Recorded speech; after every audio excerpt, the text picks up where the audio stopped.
Hello everyone, welcome back to the channel. What I have for you here this evening is the Transformers Kingdom War for Cybertron Trilogy Deluxe Paleotrex. And I mean, uh, I, I've seen reviews on him, and I think some people out there think he's ugly, but at the same time, you know, I'm a Weaponizer fan. I think I have just about every one. Except the repeats. And I think in Paleotrex, yeah, he is ugly, okay? Let's just say that from the door. He is ugly. I just think there are, I think there's progress. I see progress, and I want you to stick around just to see what progress I'm talking about. So here we have Paleotrex. Let's look at the packaging, and I love this art. He's just savage, you know, it's very fearsome. I mean, it's easy to pay attention to the skull and not so much inside the skull where his eyes are, but yeah, I think there is some awesomeness to it. I think he's, in a way, I think he's metal. I don't know. I mean, if anybody watches the Adult Swim, I think what's the name of that show? I haven't watched it. Deathocalypse? No, Metalocalypse. Yeah, you know, just call things metal. I think he is metal, definitely. So yeah, he has some nice artwork there. He is a fossilized T-Rex or Allosaur. I'm not sure which dinosaur he is. He's definitely not a T-Rex size like Megatron or any Dinobot like Grimlock. In any case, here's the other side. He is a 32-step 32-step transformation, and the thing is, I don't consider him so much of a transformation. See these parts, I mean, there's very little of him that actually transforms. He's more like a Connect, I think, but you know what, he's still a lot of fun, and mainly because, and this is where I say they made progress, you know, with the other Weaponizers, you know, shameless plug, I think you should check my other reviews out on the Weaponizers. I think with him though, every piece of him is designed, it's useful, it's not just some ugly piece, you know, they are useful, and you'll see, I mean, nothing's sitting idle, and you don't have to pretend something looks like a weapon. Everything has purpose here. And you know, what I found kind of misleading about the picture online was that he looks like he's riding a horse. He's riding a version of himself, you know. I felt like I needed to buy two just to mount him on a version of himself. So I mean, I don't know, maybe that was their goal, but you know, I was intrigued. You know, he kind of looked like a Predacon or some kind of Cybertronian centaur going on there. But so here I have him spread out, somewhat organized, and let's look at some of the pieces here. So here we have his head, which also is kind of like it folds down, you know, kind of like a knight's helmet. I appreciate how the eyes, you can see the yellow and the black lining on there, how it just goes through the mask there, you know, and it's pretty neat. Here's the back of him. So yeah, he can be held. He has this extra long neck, you know, so whoever wields him, he can, it's pretty much like a blunt instrument, like a mace, sort of. So let's look at his one of his legs, because they're both the same. They stand as his hands and his feet in his alternate mode. But they're pretty symmetrical, so there's really no confusing right or left. There's no right or left. They're both pretty much the same. Yeah, they do function as his hands, and they do function as his feet. So moving on to the next. Here we have his pelvis, also his rib cage, and you know, like your traditional Weaponizer, this little middle part does move up and down. You alternate it. This would be the bot side, and this would be the alternate dinosaur side. So moving on, here is his chest plate in both modes, and it also serves as a shield. It also has that nice little Predacon emblem there. Here is one of his shoulders, and it also serves as the piece before the end of the tail, and here is the actual tail, which serves as a blunt instrument. That's my cat rummaging around. She's full of energy. And this is, I believe, his, I guess his pelvis of sorts. Yeah, right there. This does twist. You just connect things on there. There's no real transformation here. But yeah, it is a part of his lower back. Then I covered the head here. These are, his quads or his thighs in his alternate mode, but they also stand as his feet. So I mean, this is as much as it transforms. You know, everything else you just connect together. So these are his feet, now it's a part of the thorax. So this part's the same. And here finally his head, which also, this is a place for where you put his head. This is the back, and this actually goes in here like that, and then his head is facing this way, and his shoulders connect. So this is kind of like a chest plate, and also his shield like goes in there. So this is kind of like the center of his robot mode. So, and just giving a look at his detail, yeah, of his head shape. It's a pretty nice job. I love how the paint job blends from dark brown to light beige, and it's like straight out of the museum there. Yeah, even like the detail here, and you know, it's like I commented on another channel before, it's like they hired a zoologist or some kind of archaeologist, a real professional to design, especially this Kingdom line with the Beast Wars bots, and you know, they just look so animalistic, and this one looks so like he's out of a museum, you know. So they did such a good job with the detail on this one. So let me put them together. Let's start with I guess the head. So first thing you want to do is you want to take this, and this handle's extra long, and you just first you see him like this in his robot mode with this. So you want to fold this visor down, turn the head around, and you put the head right there. So just like this, and then you take this piece here, you connect it, make sure his vertebrae is lined up just like that, and then you can take this other piece here, this piece which is the shoulder, you connect it just to keep the spinal column aligned. I believe that should go like that right there, and the tail just like that. So you have the setup there. All you got to do is plug in the legs and the rib cage, and you're pretty much set. So let's see, let's start with the rib cage. You want this facing forward. I'm going to fold out the hands first, so you make sure that this is the right way. So yeah, this little tab here, peg here is going to face down, and all you got to do is put it on these two here. So if you look on the inside, you see the two little ports there. So you're going to want to just make sure one side goes in.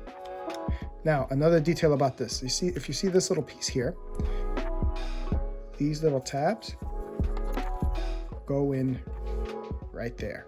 So if you see this able to separate from the rest of the rib cage, you've done it incorrectly. And it took me a minute to figure that out. I was like, oh, why is that? And you know, I had to look deeply for those little tabs and those little places to where those tabs go in. So here we go, right there, just like that. And you fold this in, and you do the other side. And there, this doesn't lift, and you see how it's lined up, nice and even, Steven. So if you want right now, well, I'll do that, and I kind of like to do that at the end. Let's take his feet, fold this down, and then tilt this way. So you want to make sure this, as per the direction, this is facing forward, and you plug it in right here. Next, you take the other one and do the same. Fold this down, make sure that's down there, and you put it in this side. So you have this, and then you take his leg. Doesn't matter which one you pick. In my book, it really doesn't matter, although the directions might say otherwise, but this looks just fine to me. And same thing here. If I'm doing it wrong, you let me know in the comments. Oh. Now this one, unfortunately, this leg in particular, his left leg, or yeah, his right leg, I'm sorry. It's kind of loose here, so it's kind of, I mean, I don't know if your figure, you might have better luck with your figures if you pick them up. It's kind of difficult to stand them up the right way. So far, I'm almost done. All that's missing is the chest plate. So take this and these two little tabs right there, these two little rectangles, outside of the main tab there. You just plug them in right here and there. And that's it. You just connect them together, and it's a simple transformation. So here he is next to Rat Trap. I think it's appropriately sized. I think he could definitely tear Rat Trap up. Here he is next to Cheetor. I'm not sure if he is a T-Rex now. You know, he is don't know. I mean, it is what it is. So here he is next to Cheetor. They're both deluxe class. And here he is next to Black Arachnia. Now, shaking the camera a little bit, but here he is. Next to her, here's a better angle. There you go. Yeah, so the interesting thing about Paleotrex is he's like the first bot I think I've ever acknowledged or had where his alternate mode is larger than his robot mode, which is pretty interesting. So yeah, he definitely looks larger than a deluxe. And just to show you, give me 1 sec. Here he is next to Cheetor, just to show you how much larger his alternate mode is to a deluxe. So I just find that very interesting. And you know, his robot mode is not really that proportioned. So I'm gonna take him back apart, and I'm gonna start weaponizing him with Kingdom Warpath, just to see what, as per the directions, just to give you a taste as to what his weapons look like and how they're used. So first things first. So more or less, this is what they recommend.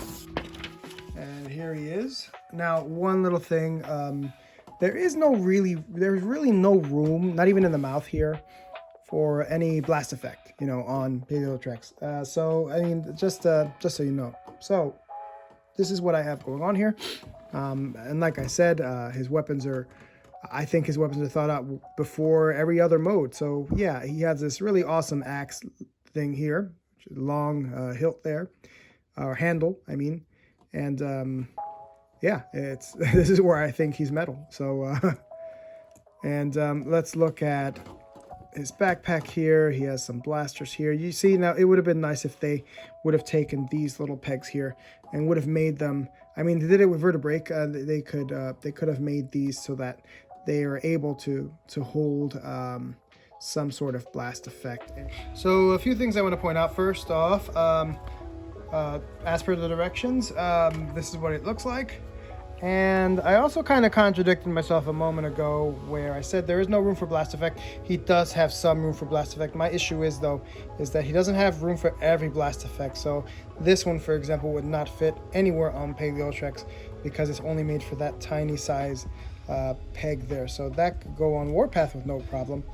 But the only kind of blast effect that would fit would be this size. So, and for these in particular, exactly. So yeah, you can only do that as far as I know. Yeah, so moving on, this is just to give you a size comparison as to the effect on weaponizing and how more of a match he is right now here with going against Cyclonus here, who is also part of the same line. So yeah, he's pretty much, I think he'd give Cyclonus more of a run for his money, being that Warpath is only deluxe and, you know, enhanced with, well, you should know how the weaponizers go. I don't think I need to explain much more. So let's get a look at this version. Here we have this chest plate as a shield here. This also, again, the torso serves as a backpack. You know, these legs are also that were there in the other version are placed down here, and I'll talk about that in a second. But I have to, you know, you gotta admire this lance here. It's like, you know, Don Quixote again, you know. I mean, he has to be, I'm sure. You know, I'll probably bet a few bucks he's gonna be Don Quixote in the show, in the Netflix show. But yeah, he has a freaking lance here. And what I like about this weapon in particular is that the head also serves as a handle. So the way it connects, take it apart, there it is. It goes in upside down, and then you connect it right here, just like that.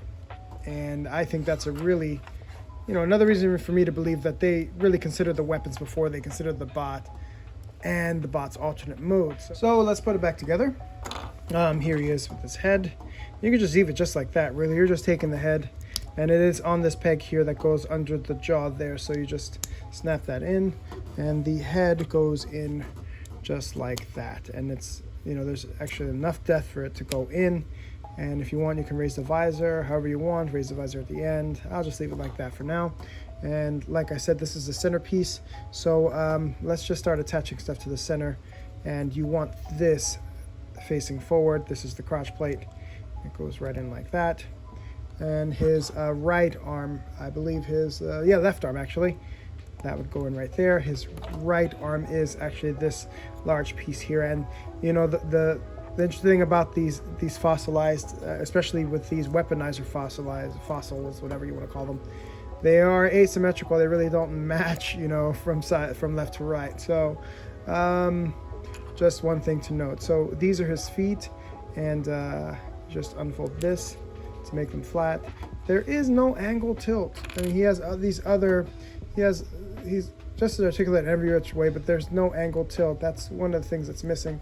I think that's the only thing that's missing, really, but everything else is pretty in order.